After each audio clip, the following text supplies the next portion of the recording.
Well, our first ever Champions League run has been good fun, but in this second leg that we're already behind in after yesterday, we're struggling to put a midfield together. I think this might be the end of the road.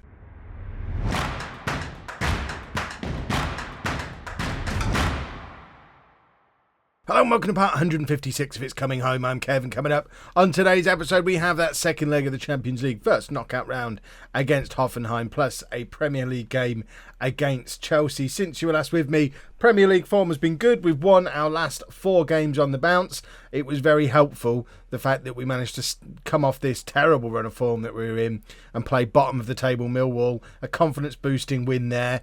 Our last gasp winner against Arsenal gave us the confidence to then go and beat title challengers West Ham and another relegation threatened team in the shape of Everton. Form and momentum is back with us again. We're looking very good for Champions League qualification for next season, but staying in it this year is looking like it's going to be a little bit more of a challenge. We've got selection issues. Harris still injured. Dragovic and Curti and Mercier not part of the Champions League squad.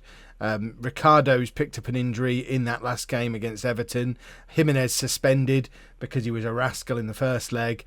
All of which means it is a bit of a makeshift midfield. The rest of the side looks very solid. The midfield, though, really does emphasise how we need to go and invest some money there next summer. Something I'm actively working on and might have some news about during this video. So we've got Saidi in goal, a back four of Candemil, Dianzi, Lee and Mayer, Dean Morris at the base of the midfield in one of the biggest games in the club's history, and Dean Morris is a part of it. An unfit Bishop ahead of him alongside Yamin, Manu behind Akemo and Kano, who are both back in the goals again after struggling for a little while to score consistently. They're both scoring goals again, which is always a bonus. Right, assertively, we owe Hoffenheim after what happened in that last game. If you remember from yesterday's episode, we did go ahead in that game and were feeling pretty good, and then it kind of got away from us a little bit. But we are only 1 goal behind. We have got the away goal, so if we can grab an early goal here, we go ahead in the tie and have to start feeling confident. Akemo floating it towards goal. I don't know if that was supposed to be a cross or a shot. I don't think Akemo really knew either, but it was a nice little early test for the keeper, and Yamin's got hold of it in midfield, plays it to Manu. Manu's got space to run into and fires the shot straight at their keeper, just testing things out. He'll do better next time. Morris across to Bishop. Bishop to Manu. Manu back to Bishop again. Back to Morris. Candemil's in space. If we can work the ball to him, he'll cause problems. But it's in fact gone all the way back to Dianzi, who plays it forward to, I think he's aiming for Akemo. There was a player fell over in the box, but then nothing really happened of it. This is a weird highlight. Mayer plays it forward to Akemo. Akemo turns his man beautifully, finds Candemil. Candemil with the cross, and we've won a corner. That was a weird highlight because nothing happened in it. Mayer now with the corner, and it eventually is going to come to Yamin, who hopefully is going to stick the ball back in the area again. But in fact decides to just sort of knock it. And in fact, we've worked it through beautifully. Mayer can't quite get the crossover, but we do win another corner, and it's Mayer to take again. This has been a good, solid 10 minutes of pressure to start this match, but we do need to reward ourselves for this with a goal. Mayer trying to get in behind now and again, can't quite squeeze the cross past that first defender, and our little 10 minutes of passion to start the game doesn't seem to have led us anywhere. Hoffenheim managed to keep us at bay, and now they're getting their first highlight 20 minutes in. Mayer tries to head clear, but it doesn't get very far, and worryingly, we're under a little bit of pressure now. Cross, I thought it was a cross, it was actually a shot. Saidi, I think, had it covered, and it's hit the post, but that's how tight this game is going to be. Akemo's done brilliantly again. The cross is too long for Kano, though. It eventually gets to Candemil, who we're working the ball around patiently. I don't mind patience at this stage, but we are going to have to pick up the tempo a little bit if we don't get a goal soon. Manu plays it towards Yamin. Yamin's got space, finds Kano. Kano shoots, and it's just wide from Kano. And yeah, let's have 10 minutes of passion. I want a goal before half-time. Mayer with the throw-in finds Akemo, who drifts past his man again but then loses the ball. And Lee's coming out. Look how far forward our 2 centre-backs are. We are really going for this. Mayer to Bishop. Hoffenheim just defending incredibly deeply. they're here to not concede a goal, and at the moment they're going to be very happy with their first half hour's work, because as much possession as we're having, we've not been able to break them down, and they've hit us with a set piece, and that's that. I think we were struggling to get one breakthrough. I don't think we're going to score twice.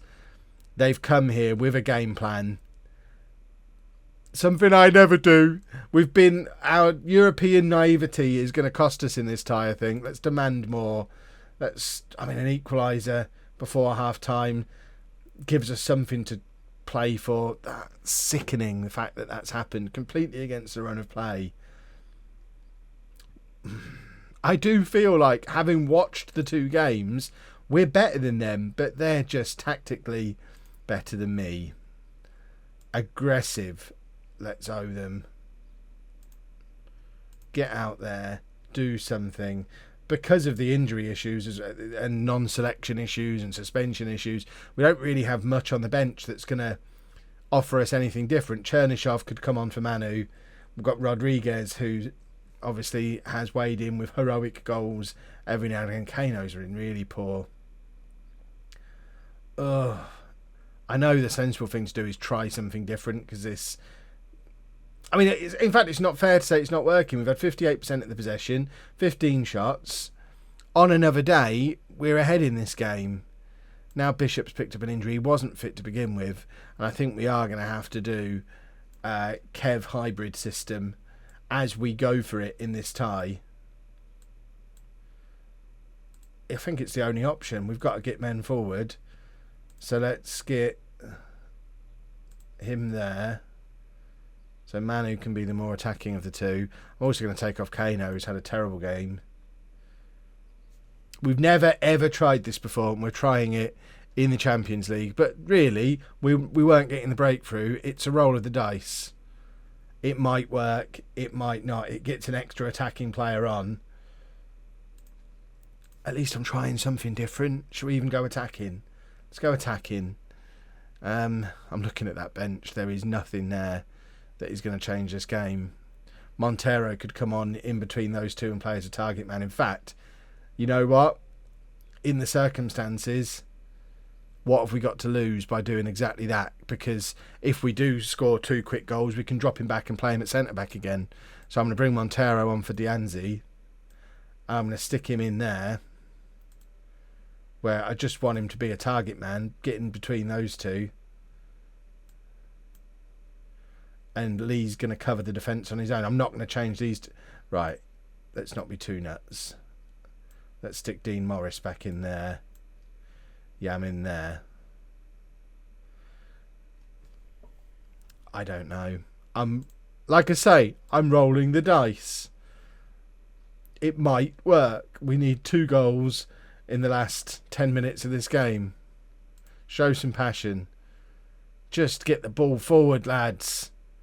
Saidi makes the save. That's the first shot from open play I've seen Hoffenheim have in this game. They have just done a number on us today. Defending so solidly. And when push comes... I hinted at it before the match even started, that we need something different in our midfield. Have we given away a penalty? For goodness sake. Dean Morris giving away a penalty, and that is that now. Unless Saidi can make the save and we go up and score immediately. In these really big games where teams defend, we don't have that genius who can just create something from nothing. We all thought Manu was going to get there. Manu has had his moments over the years, but they haven't been particularly recent. I think we might have outgrown Manu. And what a goal from Mayer. It's too little too late. We're not going to score twice more, but what a goal.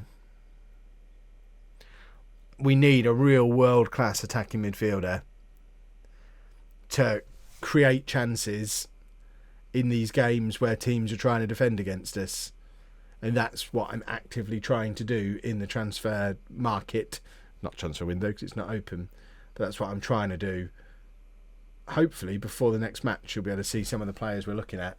I'm not going to show you them unless they agree to come, though. There's 2 that I've made offers on at the moment. I don't know if I can afford both, so I might have to make a decision. Yeah, that wasn't good enough. So, Champions League is done for this season. Now it's all about making sure we qualify for next season, starting with Chelsea now. Well, I promised you I was going for a lock-picking magician, a difference maker, and this is going to be that man. Already agreed to come in next summer. Our club record signing, £92 million.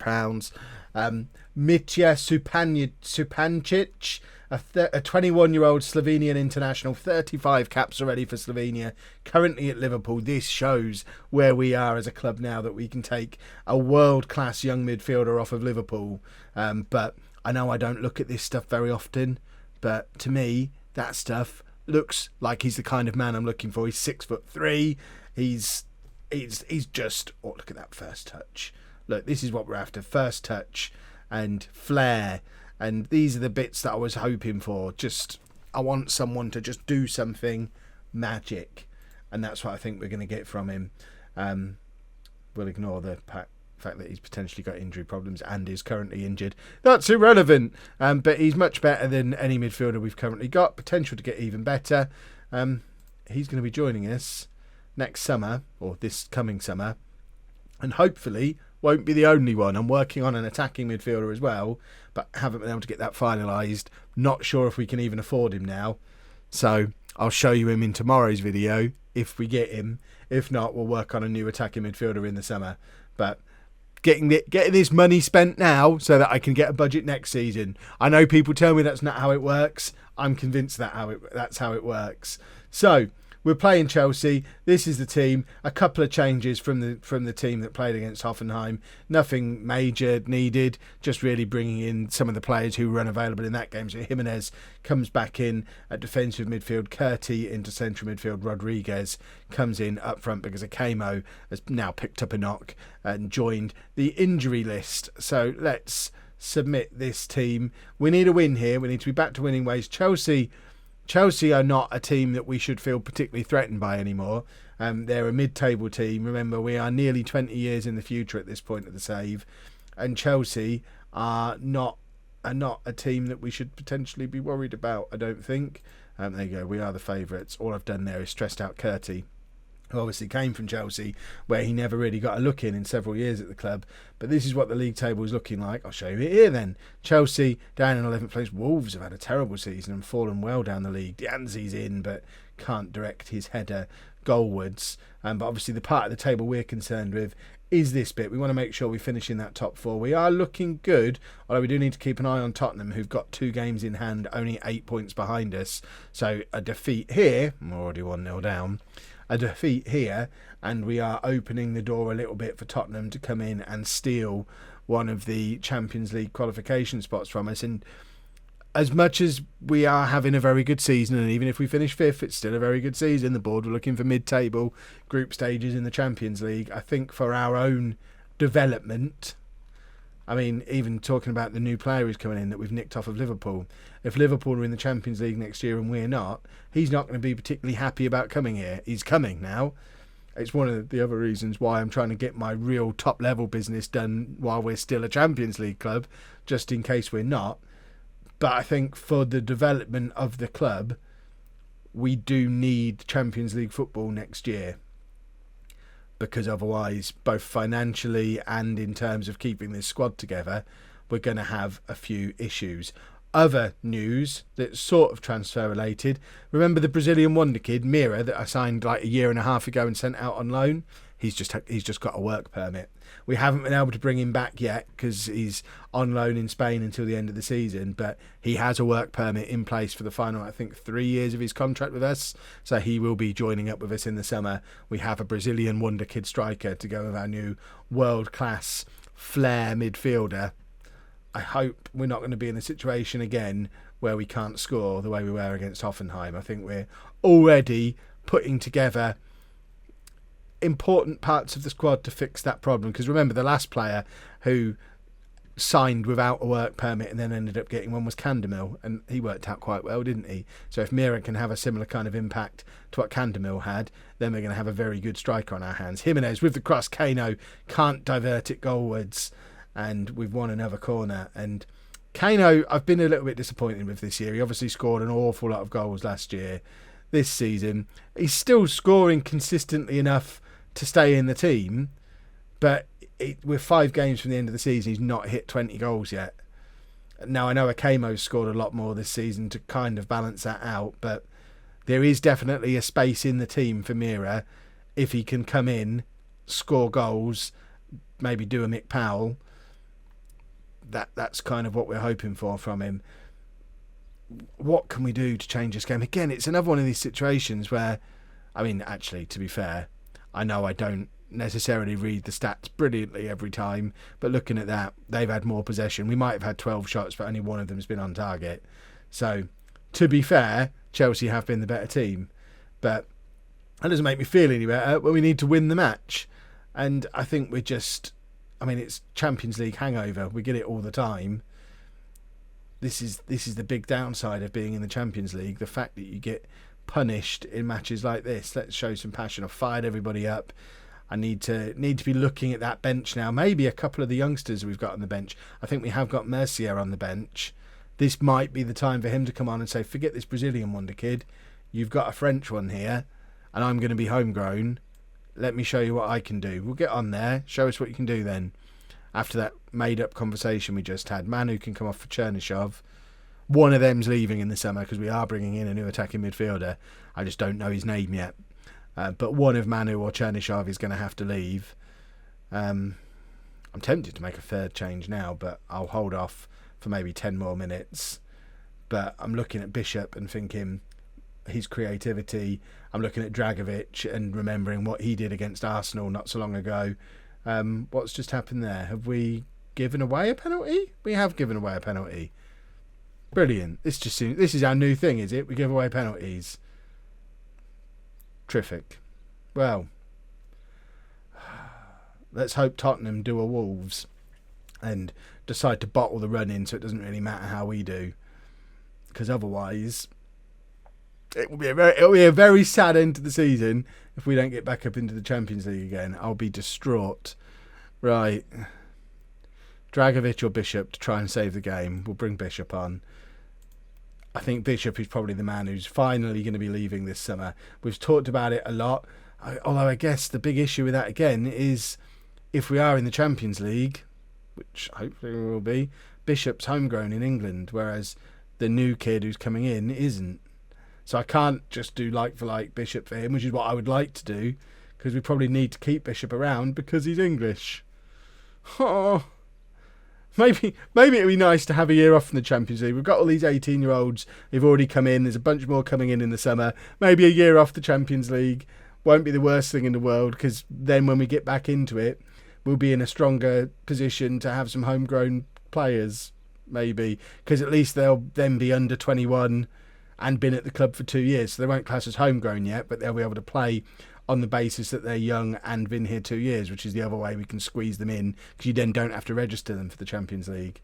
So 2 years' time, we'll be in a much stronger position to have a run at the Champions League.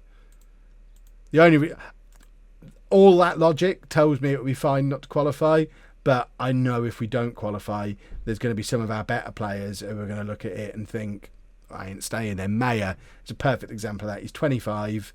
He is obviously a world-class right-back, one of the best right-backs in the world. Why does he stay if he's not going to be playing Champions League football? And he would be difficult to replace. So just for that reason alone, we need to win these last 5 games and get ourselves into the Champions League. Those 2 games are going to be massive in tomorrow's episode. Tottenham and Liverpool. Tomorrow is basically a Champions League playoff. If you've enjoyed that, please make sure you leave a nice big thumbs up on there for me. Subscribe to the channel for daily Football Manager videos. And thank you very much for watching.